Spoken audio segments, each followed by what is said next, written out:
Welcome to another Shay's Insights video. I'm David Shay and I'm so glad you're here. The topic this week is a follow-on to our previous article, which was Future Lives and Other Times, and this topic is near and dear to my heart. It is central to everything I do. Whenever someone asks me a question, whether it's an intuitive reading or something about choices in their lives, things that are happening, it ties into life paths and the events that we're going to talk about now. Again, I'm going to refer to my notes as I always do. I'm going to try to kind of keep it in the same order, but it's very likely I'm going to go a bit longer on this video just because of the nature of the topic. One of the things I talked about in the articles was future lives of the past. In other words, people think of future lives always happening sometime in the future, but they don't have to, although they do most of the time because of the progression of the universe and our planet is escalating upwards, or I guess we look at it from your perspective going upward. We typically like to move into higher and higher frequencies as part of our own lives and in our soul group, but that's not always the case. Our next life could very easily happen in the 1800s, and a future life, past life could have happened rather in the 2300s, as I talked about in the article. Now, all of our lives, each one of them, whether we're on planet Earth or any planet, anything in the universe, has a life plan associated with it. It's a very complex plan, and we'll talk a little bit about it here in a minute. And it covers anything and everything that we could possibly do. Every choice we can make, and if we choose A, it takes into account that. If we choose B, it takes into account that, and so on and so forth. But from higher levels now, now keep in mind, each life has a life plan to it, and they're all interconnected. All of them are interconnected to one another. All the different segments within each life plan, different levels of them. Now, from the higher levels, time is a different animal, and we talk a little bit about that. When you get up to the higher levels, and I saw this really for the first time when I path shifted on board the USNS San Jose, and you can read about that in my book. I don't want to get into it here, but since that time, whenever I talk to someone about an event that's happening in their lives, their higher guidance, usually their high self, their guides, even the divine, will show me the parts of their life plan that, one, I'm allowed to see, and two, that they want me to talk about with them. So keep that in mind. So at the higher etheric levels, looking at our lives in the past, present, and what we think of the future is like looking at let's say a road map. Let's say one of the United States, Canada, Europe, whatever, it doesn't really matter. And if you're looking down, let's say we're looking in the center of it. Wherever we're looking at the center is going to be the present. We're looking down, and that city could represent a life for us. Let's use that as an example, just like it did in the article. Anything to the left or the west of us is what we would consider in the past.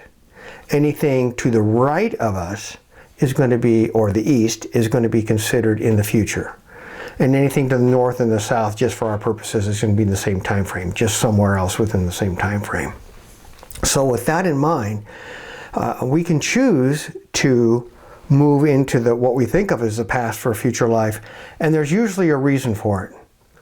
Although I mentioned earlier that the Earth's frequency consistently goes up and up, in the past and at different places on Earth, like Tibet, has a different frequency than perhaps the United States, than does Africa, so on and so forth. Different places have different pockets of higher energy, and there can be reasons why we go back in time to a particular place after having been what we think of as the future to complete the energetic connection. And again, I'm going to get into that some more. Now, all of the happenings within our lifetimes are instantaneous. They are connected, what we think of across time, but it's really in the eternal now, as I mentioned.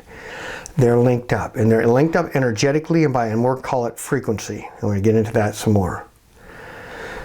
So because our present life is now, and a future life could have happened in the past or the future, and also alternate dimensions, and we won't even get into that, that's really important to keep in mind that events in the present we know can affect the future. We make a choice A or B, that affects what choices we have in the future. Because we're experiencing our lives through time, the experience of time.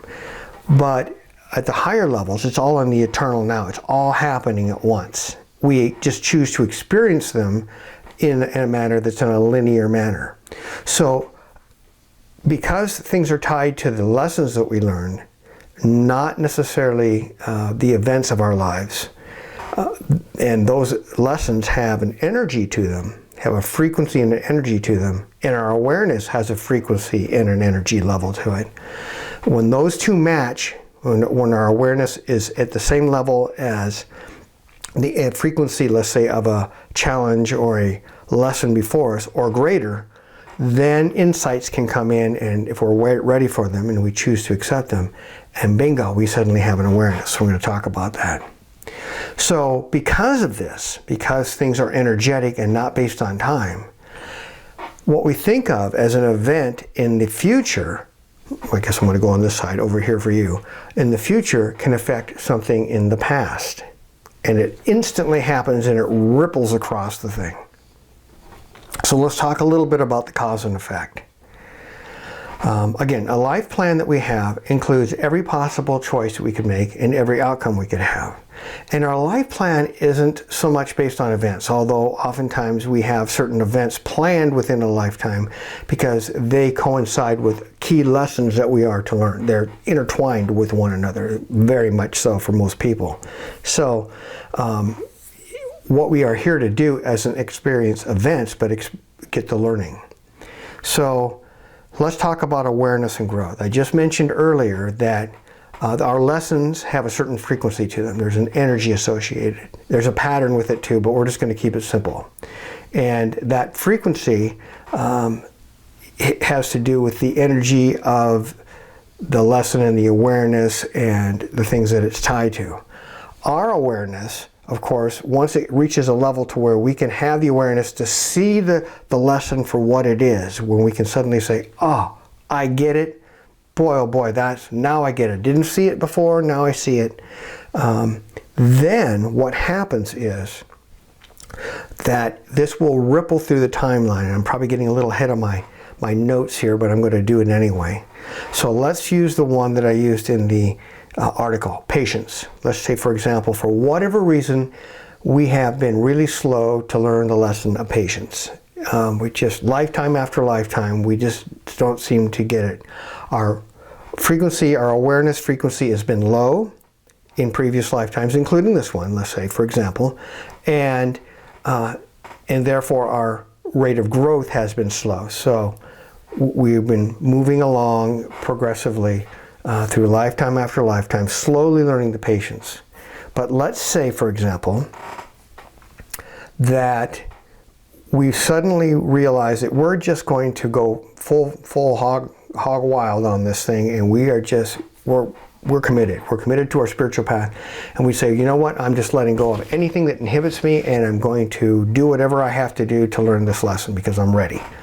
That's called exercising free will. And when we do that, when we open ourselves up to the divine, to our higher guidance, and we just say, I'm letting go, thy will be done, however you think of it, all of a sudden things can go away. Our awareness can shift upwards because we're allowing it. We are embracing our higher guidance. And suddenly, and I mean suddenly, it could be a day, a week, a month, maybe even a year, what has taken us lifetimes to do, suddenly we now have a spurt of growth. Our awareness frequency rises higher and higher and higher. It matches and then surpasses the frequency of the lesson. And that's kind of like being, if there's a plateau, once you rise above it, you can see what's on the plateau. The same thing is true of our lessons. Once we rise above that frequency, match it or go greater, then all of a sudden we can see the insights that we just could not see before because we didn't have the awareness. Now, when this happens, let's say right now we're learning the lessons of patience, immediately that is done. We have learned the lesson. Now, before this time, before we committed to this, we had future lives where patience was going to be part of it. Other path life segments, as I talked about in there. These are just pieces of, like little segments of road that we live in our life where we have events happen that are associated with a particular lesson or lessons, but we're going to just talk about the one here. And so all of a sudden now we're done with it. Automatically and quite naturally, energetically, our life plan will deactivate the life path segment we're on. Let's use this as a simple example to say that patience is the only lesson to be learned on this particular segment of our life path right now. It'll become an alternate path. We'll shift to a new one, and it'll be whatever the next one is. And I think in the article I used courage. Maybe courage is our next lesson to be learned. But it doesn't just happen now. Let's stick with patience. Because of the fact that we had the path we were on, with their patience was going to be in subsequent times in this life as well as next ones, it's no longer necessary. It's like we're done with a particular highway and we leave one interstate, shift on to another interstate. Whatever was on the old interstate, what was ever before us, is no longer before us. That was the old road. And there might be some shared destinations on the new interstate, but they're not going to be the same road. They're not going to be the same way of approaching it. So it'll ripple through energetically into the future and what we think of the past. It just takes and just deflates them. I say dissolves them, however you want to think about them. It deactivates them. They're no longer part of our active learning path because we've learned the lesson. And we'll shift to what is ever energetically the next thing for us to learn that's part of our life plan. And that was already there. We don't have to think about it. It just naturally happens. Like water naturally finds its level, that same thing happens to us. So this ripples through time, into the future and into the past. Now, this is a normal thing that happens with us, and most of the time when that happens, we shift to another path, and that's path shifting. It's the normal path shifting. But sometimes when we have dramatic learning, let's say some big, huge event happens, some spiritual event that's monumental in our life, and it really shifts us in a big way that, although it was part of our life plan, it wasn't going to be the one that was the most probable. And so we moved from here, let's say, up, way up, and over. We're way over now. We have learned a major path.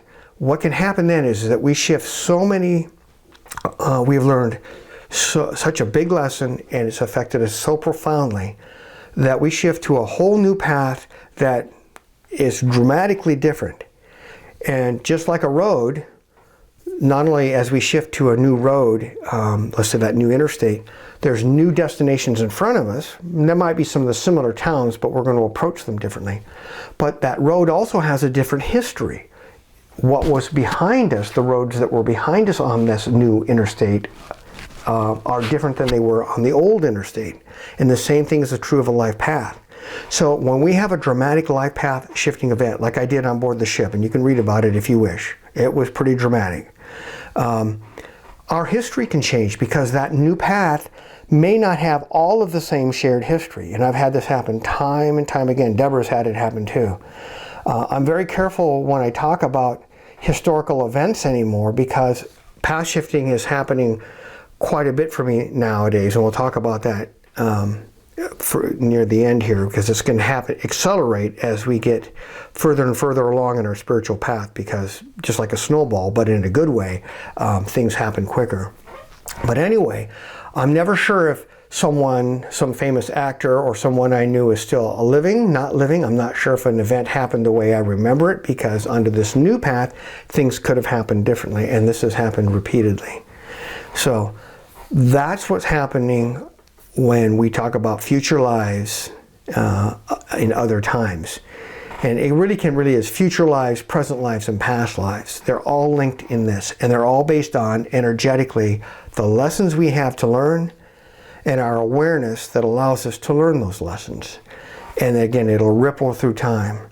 And it would, if you think about it, it's quite logical, because what happens is when we're here to learn a lesson, if we really open up and we just exercise our free will and just commit to our spiritual path, that accelerates things. And what would have been in our future obviously isn't there anymore, and it just evaporates. Let me use a real life example of this. Deborah, a little over 10 years ago, her father had passed, and she had to go back to take care of him before then, and she had to help put him into hospice care, I think is what it was. But anyway, he had to have care. Now he was part of that generation that was tough, and it was, part of that, and very much focused on it, and didn't have a lot of, let's say, the normal kind of interactions, interpersonal interactions that perhaps a lot of us have, just the nature of the life that he'd led.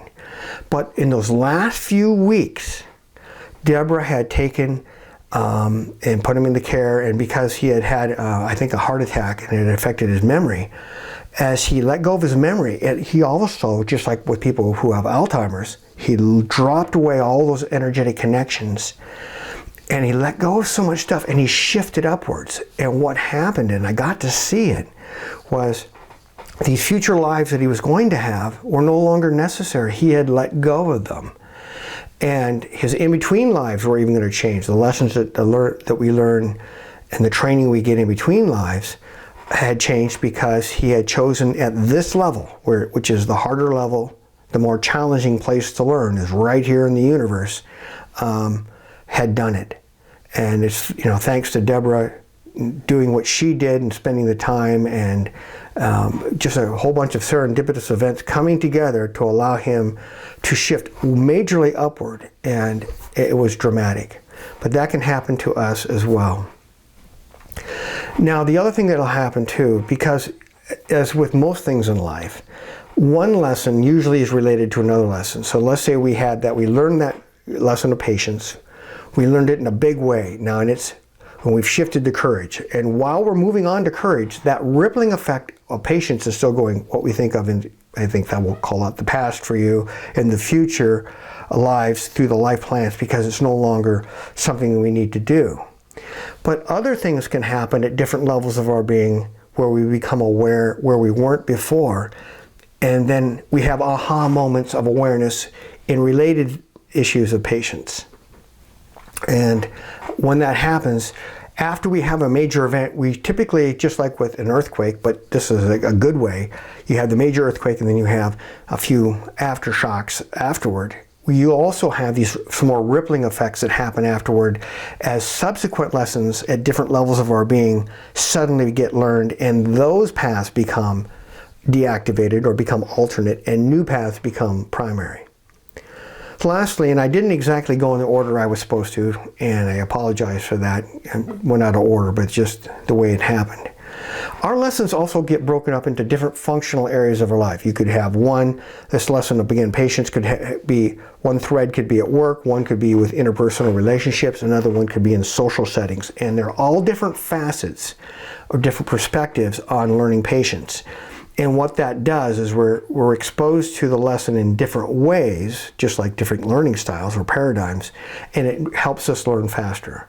And the same thing will happen as we move into the new one of courage. It will get split up into whatever makes sense for it to get split up to. It could be social, personal, mental, whatever it happens to need to be for that particular lesson. And that's all prescribed as part of our life plan.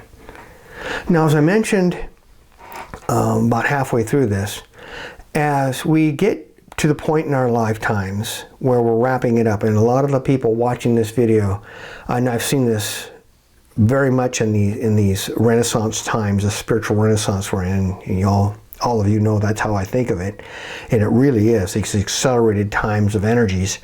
A lot of people are finishing up major phases of their life. They've had, I'll make up a number, 8, 10, 12, 20 lifetimes within a certain group of learning, and they're done with it. And they're wrapping all that up in a bow, and that'll be, what that means to each person will be different. And they're moving up to the next segment. They're moving up to a whole new plateau. It's like leaving high school and going to college, or leaving undergrad and going to postgrad. However you want to think about it, it's a major shift. And things are accelerating. So this path shifting and these events of learning will start happening more and more often. So if you have a lot of these odd events, unusual, peculiar events where it's like, boy, I could have swore that happened and now everybody's telling me it didn't happen. Just don't get caught up with it. It's fine. Because there comes a point in our learning where our frequency gets sufficiently high to where we hit the tipping point to illumination and enlightenment. And we've heard about this, many of us, all the time. It looks like it happens all at once, but really it's just an ongoing set of events where the last grain shifted the scale, and all of a sudden we have a sufficient level of awareness that we no longer need all these lifetimes and all those events as learning, as steps, if you will. They all just fall away. We operate almost completely from the level of our high self and our connection with the divine, and we allow ourselves that illumination and enlightenment. You know, that's the faith of a mustard seed sort of thing. It happens. And when we do, like we talked about in the Masters of the Far East, in I think book 4, I hope it's not book 5, but I always say it's book 4, they talk about taking the stairs with them. This is what we're talking about. When you get to the certain point of awareness within our being, all of a sudden, we no longer need the stepping stones. We don't need the stairs anymore. It's just a part of who we are. We're operating from our high self, our divine self, and all we have to do is just connect with that, and we can do whatever we need to do. We can have our doing happen from our being or beingness. So anyway, I hope this video was of help. If you have any questions, please don't hesitate to just send us an email. Go to shaysholistics.com. We have lots of wonderful things out there to view and to read. And until next time, blessings, light, and love, and I'll see you in the next video.